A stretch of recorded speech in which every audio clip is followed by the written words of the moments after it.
Assalamualaikum warahmatullahi wabarakatuh. Perkenalkan, nama saya Cynthia Ayu Aurelia dari Universitas Pembangunan Nasional Veteran Jawa Timur, kelas Fibonacci. Di sini saya akan mempresentasikan hasil tugas ujian praktik data science saya dengan judul analisis prediksi harga saham tertinggi PT Telkom dengan menggunakan metode ARIMA. Agenda yang akan saya jelaskan, yang pertama, latar belakang dan rumusan masalah. Yang kedua, data dan variabel data. Yang ketiga, preprocessing data. Yang keempat, model dan parameter model. Yang kelima, ukuran kebaikan model. Yang keenam, kesimpulan. Yang pertama, saya akan menjelaskan mengenai latar belakang dan rumusan masalah.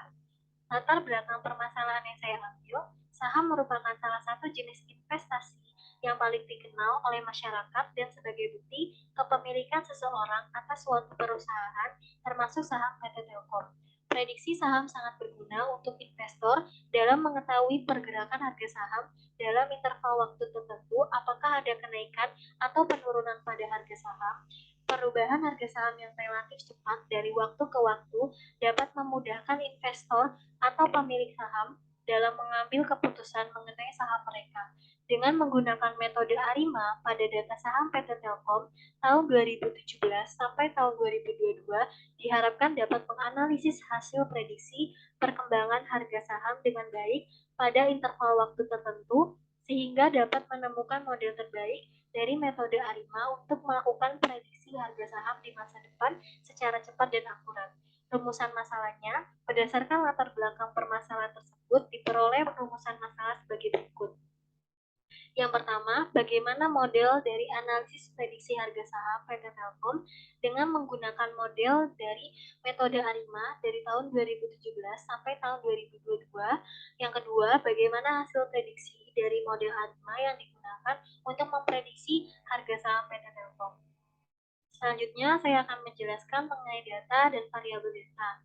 Untuk dataset yang digunakan adalah data saham Telkom dengan format CSV, di mana jumlah data pada dataset terdapat 1.422 baris dan 7 kolom. Yang kedua, variabel data berdasarkan dataset terdiri dari 7 variabel, yaitu 6 variabel dengan tipe datanya adalah float, lalu 1 variabel dengan tipe datanya adalah objek.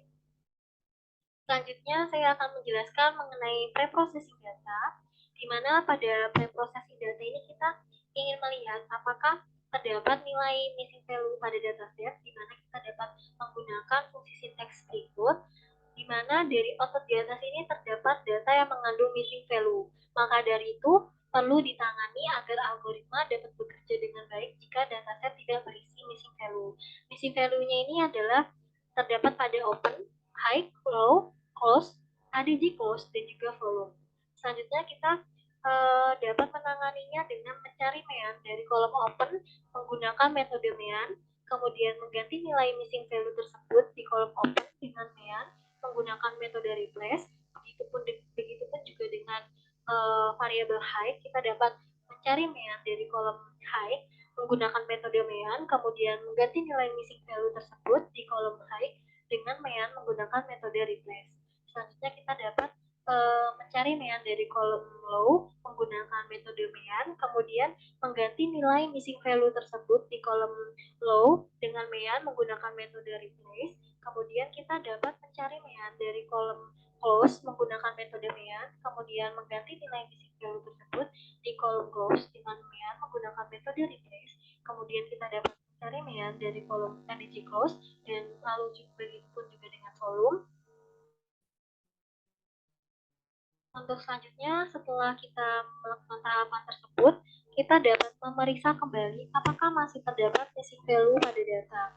Dari output di atas ini kita dapat melihat bahwa tidak ada missing value dalam dataset, sehingga dapat diartikan dataset tersebut sudah aman. Selanjutnya saya akan menjelaskan mengenai beberapa demonstrasi kode program. Jadi setelah kita melakukan preprocessing data, langkah selanjutnya adalah kita melakukan eksplorasi data, di mana kita dapat melihat tipe datanya, lalu kita dapat melihat panjang atau length dari missing value tersebut. Selanjutnya adalah mengubah tanggal menjadi indeks, di mana kita dapat menampilkan data tersebut, di mana kita dapat melihat bahwa tabelnya ini sudah berubah menjadi indeks. Untuk selanjutnya adalah kita menghapus kolom selain high untuk melihat pergerakan saham pada data high, yaitu kita dapat menggunakan fungsi data.drop. Selanjutnya kita dapat melihat tipe data pada data high, yaitu dengan memprint data types-nya, yaitu kita dapat memperoleh tipe data high. Lalu kita dapat menampilkan data high, yaitu di mana kita dapat memperoleh bahwa terdapat 1422 baris dengan satu kolom. Selanjutnya kita melakukan visualisasi data, di mana visualisasi data ini untuk melihat pergerakan Telkom, saham Telkom tertinggi, yaitu kita dapat size-nya itu adalah X size-nya adalah 20 dan Y size-nya adalah 10, di mana X labelnya ini berupa date dan juga Y labelnya ini berupa high price. Kemudian kita memplottingkan data high-nya, di mana dari grafik di atas ini hasil visualisasi data untuk melihat high price ini data belum stasioner sehingga pergerakan tidak mengikuti rata-rata suatu nilai konstan. Lalu tidak ada musiman sesional yang artinya pola yang terbentuk tidak berulang pada musim waktu tertentu. Lalu yang ketiga, pergerakan tren setiap periode tahun tidak stabil, ada kenaikan dan penurunan tren. Maka dari itu, kita akan melakukan uji stasionaritas data, di mana kita dapat menginisialkan variabel height sebagai data time series, di mana kita dapat menampilkan data height-nya sebanyak 10. Selanjutnya kita melakukan deklarasi fungsi untuk mengecek stasionaritas data dengan menggunakan uji DFT.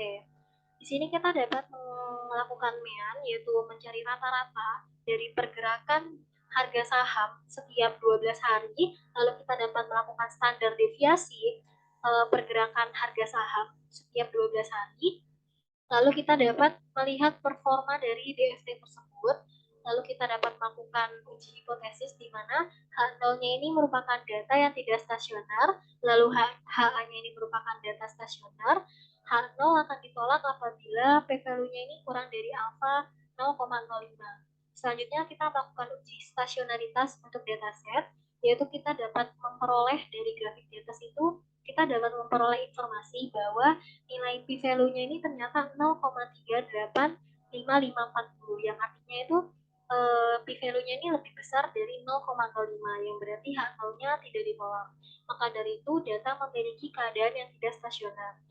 Data yang belum stasioner maka perlu dilakukan proses stasionarisasi data, yaitu melakukan proses differencing untuk memperoleh data yang stasioner.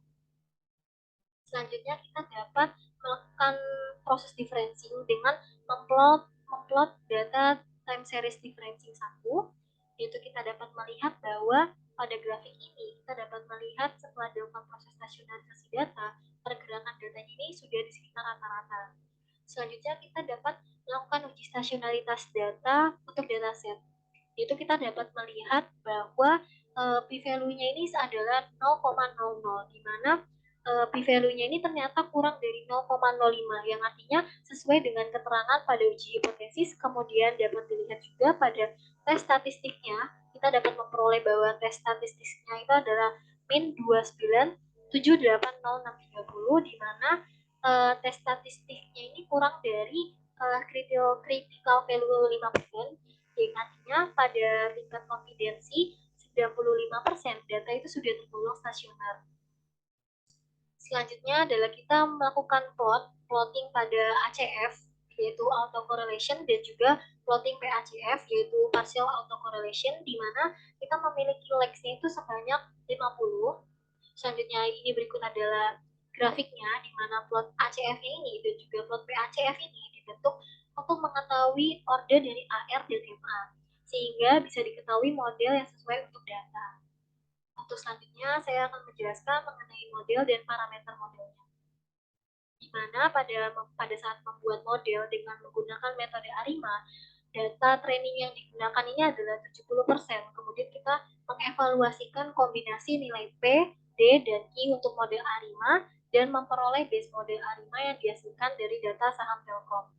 Selanjutnya, kita dapat melakukan evaluasi model untuk mengetahui base model ARIMA, di mana pada saat melakukan evaluasi model ini, kita dapat memperoleh bahwa base ARIMA-nya ini adalah 2, 1, dan 0, dengan RMSE-nya ini adalah 60647, yaitu untuk order B-nya adalah 0 dan 2, order D-nya adalah 0 dan 1, dan order E-nya adalah 0 dan 0.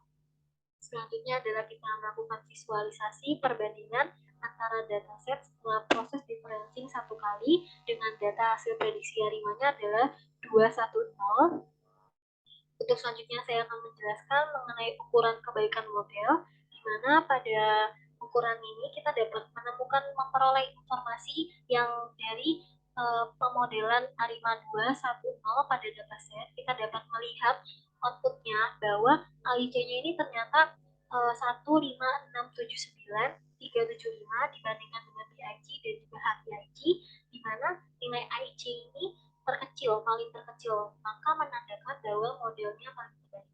Lalu kita dapat melihat bahwa AR1-nya ini sebesar koefisiennya sebesar min 0,0070, lalu AR2 high-nya ini memiliki koefisien sebesar min 0,1091. Dari hasil prediksi data, kita dapat memprediksikan data dari model ARIMA yang sudah kita temukan, yaitu 210, untuk memprediksikan harga saham selama 4 hari ke depan, di mana kita dapat memulainya dengan hari ke 1422 dan diakhiri dengan hari 1426. Setelah memprediksikan data, kita dapat memperoleh bahwa prediksi datanya itu dimulai dari hari sebelumnya, yaitu 1421, dengan prediksinya adalah prediksi harga sahamnya adalah 4652, 35, 6231, dan diakhiri oleh hari ke 1425 dengan harga sahamnya adalah 4645, 506460, dengan tipe datanya adalah slot.